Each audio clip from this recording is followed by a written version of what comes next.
Welcome to the Make Peace with Life podcast. I'm Rob Alex, and I'm here with you guys today.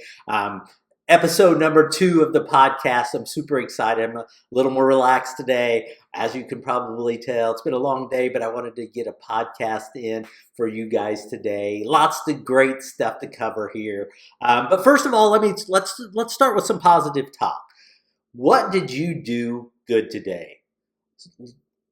Rethink your whole day and think of what were the best things that you did today. And these can be small things. It doesn't have to be a huge thing. It can be something small. What was the something that you did good today? Something that you did good, something that you helped. Did you help somebody out? Did you do anything exciting?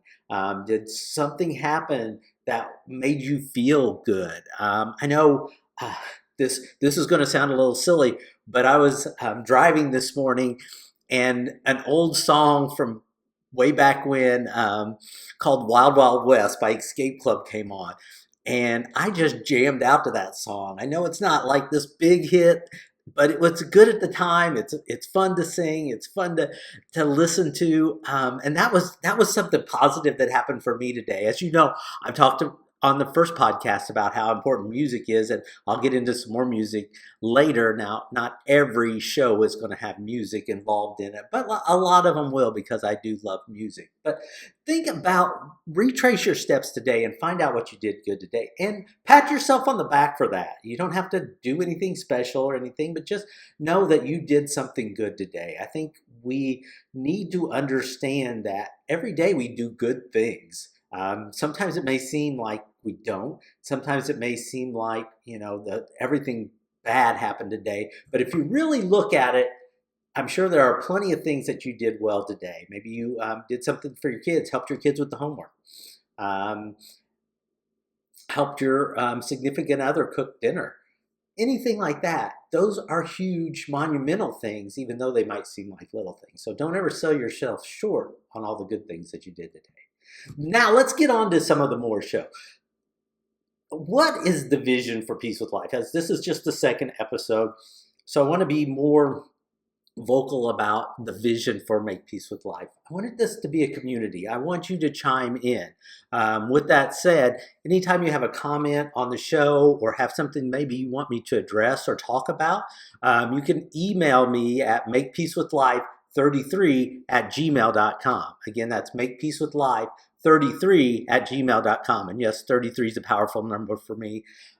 So that's why it's on there. But don't hesitate to send the comments. Send what you like. Send what you'd like to hear. Even if you just want to send me what you did good today, I'd love to hear that. I'd love to get some communication rolling. But Make Peace with Life is here to have a positive impact on life. It's a brand. It's something that's going out there. It's something that I'm going to do for the rest of my life. I've decided that this is the thing that I'm going to do for the rest of my life. As I go through my working life and into retirement, I'm going to keep doing this as long as I freaking possibly can, because I think it's important for us all to learn to make peace with life. With that said, again, I want that interaction with the community. I want to know where you guys are at. I want to know if you happen to get one of the shirts, take a picture of it, send it to me on that website. Go to the makepeacewithlife.com website, and there's a place even there that tells you how to send in a picture so that you could be on our community page over there. So check that out. But another thing I want to do is I want to keep it humble. I don't want this to be, yes, I want to make some cash off of this. I want to make enough money to keep it rolling for me to get out and do other things, as we'll talk about here in a little bit. But I want to keep it humble. I don't want it to be this mass money producing machine like the big churches and stuff that are out there nowadays, where it's all about money. That's not what it's about for me. It's about spreading the message and helping as many people as I can. A lot of coaches, a lot of mentors will help a few people, but charge them extraordinarily large amounts of money. So I don't ever want to be that person. I want to help as many people as I can, reach out and be there for as many people as possible. I know that's a big undertaking, but it's what I want to do. I want to talk to you. I want to connect with you. I want to be in your lives in that sense, from afar, obviously, not in everybody's life. But But one of the things that I would look forward to as this grows is maybe having some live events. Travel is going to be a big part of Make Peace with Life. Um, you're going to see some of my adventures when I travel. I'll post pictures and things like that. But at some point in time, I want to have a live event where I go and I meet with some of you guys out there to find out what you're really thinking and to see what you're doing. Again, with that, send me the places I should go. There's lots of places to go in this world, and there's limited time. But send me some great suggestions. I'd love to hear that at the email that we talked about before. But travel is a big, important part of my life, and it's going to be a big, important part of Make Peace with Life. So we're going to get out on the road and see some people, hopefully, share the message. And as you know, that won't happen right away, but as things start growing, we will be. And maybe you'll see me out there in one of my Make Peace with Life shirts sometime. Just say hi. Tell me what about yourself. I'd love to hear it. Because every single one of you out there is important. Even the people that aren't listening to this podcast right now are important. So don't want to discriminate against anybody. We are all important. And I love spreading that message. So that's some of the vision of Make Peace with Life as we're going over that again for the second podcast here. And now, which leads me to another big part of this is with my metaphysical training is the balance of life. Life is not a straight line. Anybody that's lived for very long can tell you that life is not just, a static line that you follow. You have ups and you have downs. We have good times and we have bad times. And a lot of people have asked me in the past, like, why do we have to have bad times? Why do we have to have bad times? And that's a tough one because nobody wants to have a bad time. Nobody wants to have things in their life that are considered bad. From no matter what they are, passing of somebody that's close to you, or losing a job, or having financial struggles. We've all had them in some form or shape. Not everybody's had the same experience, but we've all had something that we consider bad that has happened in our life. And people ask me, why do those have to happen? Well, when you think of it as a balance of life, we want to have those ups and downs. Sounds silly, I know, it sounds really silly, but for us to experience the highs, the good things that happen, we have to know the low things that happen. And I hope that makes sense to you. So, if if everything's just the same through our whole life, first of all, that's going to be a boring life. It's not going to be very fun. It's not going to be very positive because you're not going to know it. You're not going to know when something good happens. If for instance, everything was all good, you would never know what was good, what was even better. You would just know it's good. That would become average in that sense. And we don't want average. Nobody wants average. We want to have good times, and we want to experience those. And to do that, we have to know the lows and the bad times. I know it sounds terrible, but it is part of life that we have to ride that ebb and flow. If you're on a roller coaster, to get that thrill that most people, I don't like roller coasters, but for those people that do like those, to get that thrill, you gotta take that trudge up, up, up, up, and then you get to the top, and then you zoom down, because they want that feeling. They want that feeling of those highs and lows in that sense. But the roller coaster kind of goes the opposite way. You kind of get the rush when you're going down instead of up. But you get my point there. We have to have the peaks and valleys to know how good life can be. And hopefully everybody out there has more peaks than they do valleys. The thing about that is, in perspective, we seem to hold on to the negative things a lot longer than the positive things. And I've never quite figured that out. That's one of the things that really baffles me, is that we'll remember terrible things that happen. And maybe it's because we learn a big important lesson from them, or that it's such ingrained in us that we don't want to go back there again, that we hold on to it more, that we keep it in our mind fresh. Yes, we still remember the great things that happened, but those bad things seem to take control over that. We don't want to go back there. We don't want to go back. So again, I'd love to hear you guys chime in on this, if what you feel, but it's an interesting ride our life is. So with all that said and done, we just have to make peace with it. For sure, make peace with life. We have to make peace with life. So we have to know that there's going to be good times and going to be bad times. That's part of it. So it's understandable that we don't like the bad times, and it's understandable that we like the good times. But to understand they go hand in hand is kind of a little foreign bit of, what are we talking about here?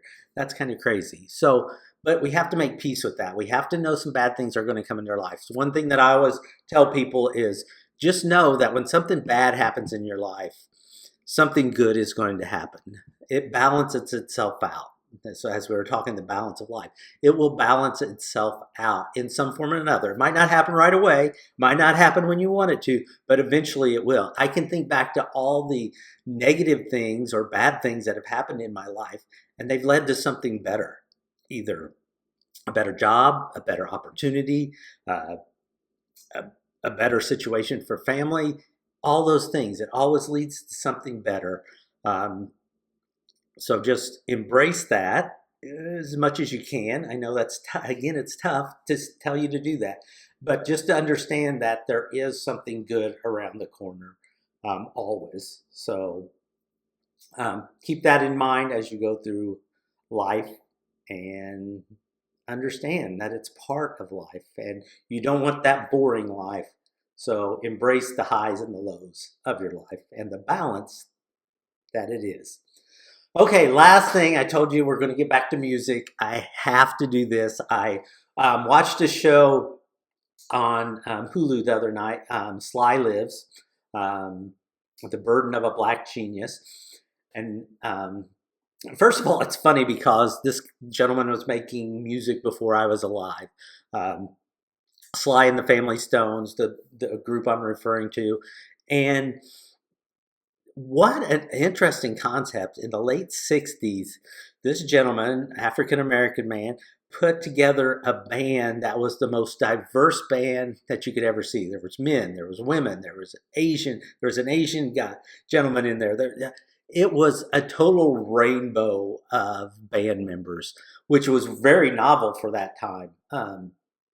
And they didn't care. They were just welcoming of anybody in a time and a place where race was often very segregated. Let's just call it what it is. It's very segregated. They broke that mold and really were one of the first diverse bands to ever come about in that manner. You look back into the 60s groups, and they were a little more pioneering in that sense and getting out there a little bit more, but they really hadn't crossed that diversity line yet. They were working on it, but they hadn't really crossed this, and this band just blew it up in that sense. And not only did they do that with the band members themselves, they did that with the genres that they crossed together.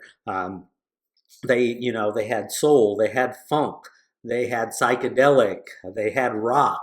It was all in their music, creating a new form of music. And I often think of them when I watch this. I often think of the one of my favorite bands, Red Hot Chili Peppers, and how they do the same thing. They have created a unique sound that's uniquely their own that not many people can emulate. It's not something, one, that they want to do, but how they infuse all different kinds of jazz, funk, all different kinds of music into an entire album. It's beautiful. But Sly and the Family Stone was doing that well before the Red Hot Chili Peppers came about.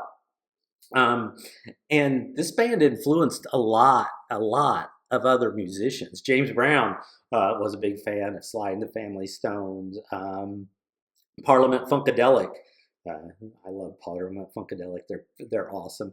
And even Prince was a big fan of Sly and the Family Stone. So it was very interesting that this band come out from such a long time ago and was breaking boundaries as they came. As with most bands from the 60s, There was a drug element involved in that, and unfortunately, that didn't help Sly out in his career, his financial situations, and things like that. And you can watch all that in the movie. Don't want to take away from his genius in that sense, but as with so many musicians, the pressure, the desire to be on all the time is very taxing, and drugs help them get through some of their tough times, and unfortunately gets them stuck in some of those tough times. So, but this was a very metaphysical band. Again, we'll go back to I love to talk about metaphysics, but what they were doing was so far outside of the box. Um, they would feed off the crowd energy. They would try to get the crowd involved in their music. One of the first bands to do that, and they wanted that. They didn't discourage it. They wanted the crowd to sing along. They wanted the crowd to get involved. They wanted the crowd to be loud with them. It was all part of the experience for them, and I think that's wonderful. And few bands do that as well as they used to do that. But so this leads to the question: was Sly from Sly and the Family Stone ahead of his time, or was this the right time for him to come about? It's an interesting question. Would he have succeeded more had he performed later, when he wouldn't have had to battle all those things or be scrutinized for the band that he put together and the music that he was playing? Or was that the time that it needed to happen? Interesting question. We'll never know the facts to that. That's the beautiful part of metaphysics. We don't always know the answers, but the questions are beautiful and wonderful and amazing to listen to. So if you get a chance, check out Sly and the Family Stone.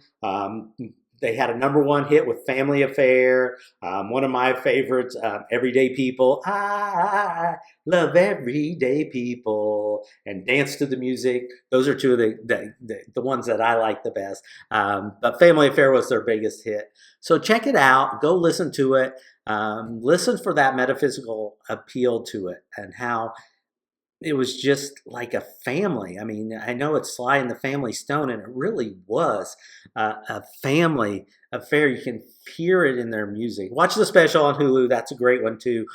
Check that out. So that wraps up the podcast for today. I'm glad you guys are tuning in and listening. Make sure to share it with your friends. We are now on Spotify. We are on YouTube, the video podcast. We have the audio podcast on Amazon now. So check us out, and don't forget to go to that email address, makepeacewithlife33@gmail.com. Tell me some ideas you might have for the show, or something you'd like to hear about. Go check out the website, makepeacewithlife.com, and enjoy what we're putting out there. There's some of those short casts out there too. So I do a little short podcast every once in a while too, just to get something off my mind. Because I love to talk. If you can't tell, I love to talk. I love to speak. I love sharing information with you. I'm not right about everything. I'm not wrong about everything either. But that's the beautiful part of Make Peace with Life, because we can have peace with everything and everyone, and be accepting of the differences that we have, and how beautiful and amazing they make us all to become.